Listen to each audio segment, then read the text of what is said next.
咱们录这个邓小平时代，第三大部分第9节，The Soviet Union Threat, 1978 to 1979，开始。In the mid 1977, when Deng once again became responsible for China's national security and foreign affairs, he faced two overriding concerns: defining China against threats from the Soviet Union and Vietnam, and laying the groundwork to enlist foreign help for China's modernization.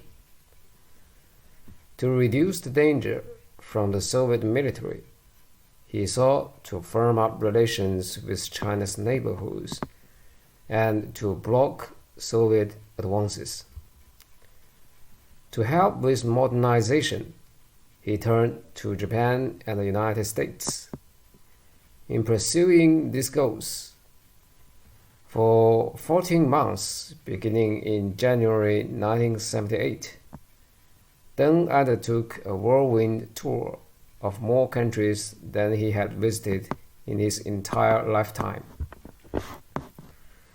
During these trips, he improved relations with China's continental neighbors, opened China far more widely than it had been opened at any time since 1949, and set China on an irreversible course of participation in international affairs and in the worldwide exchange of ideas.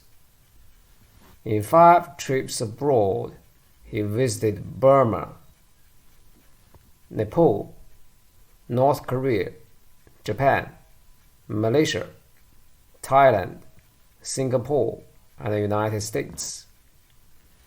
During these 14 months, Deng also concluded a treaty of peace and friendship with Japan, negotiated the normalization of relations with the United States, and led China into a war in Vietnam. Let's continue. Deng inherits the foreign policy mantle. When Deng returned to party work in the summer of 1977, he did not seek responsibility for foreign affairs. At one point, he even said that he preferred not to take on the job because it was taxing.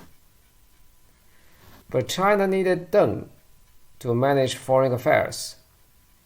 Not only had he been at Mao's and Zhou Enlai's side in meeting foreign leaders for almost 3 decades, but he himself had been in charge of foreign affairs from mid-1973 to the end of 1975. Under the tutelage of both Mao and Zhou, his colleagues recognized that after Zhou Enlai's death, no other leader could compare with Deng in terms of knowledge of foreign affairs, strategic thinking, personal relationships with foreign leaders, and skill in building goodwill abroad while firmly defending China's interests. Diplomats like Huang Hua, who replaced Qiao Guanhua as foreign minister in December 1976, had extensive knowledge of other countries and of past negotiations.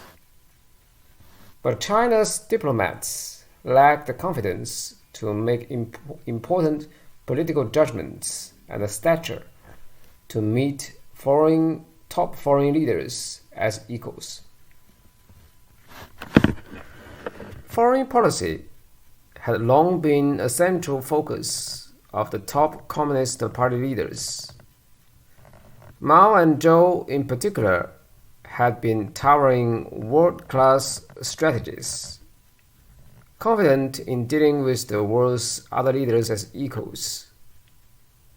Though China remained relatively closed before 1978, Mao and Zhou gave foreign affairs a great deal of attention, and they both took personal responsibility for guiding policy.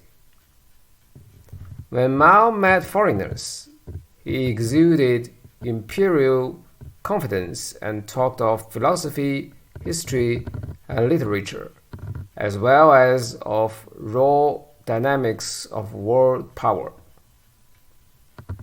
When Zhou met with foreigners at home and abroad, he was erudite, elegant, charming, nuanced, considerate of his guests, and ready to discuss details as well as to paint the big picture.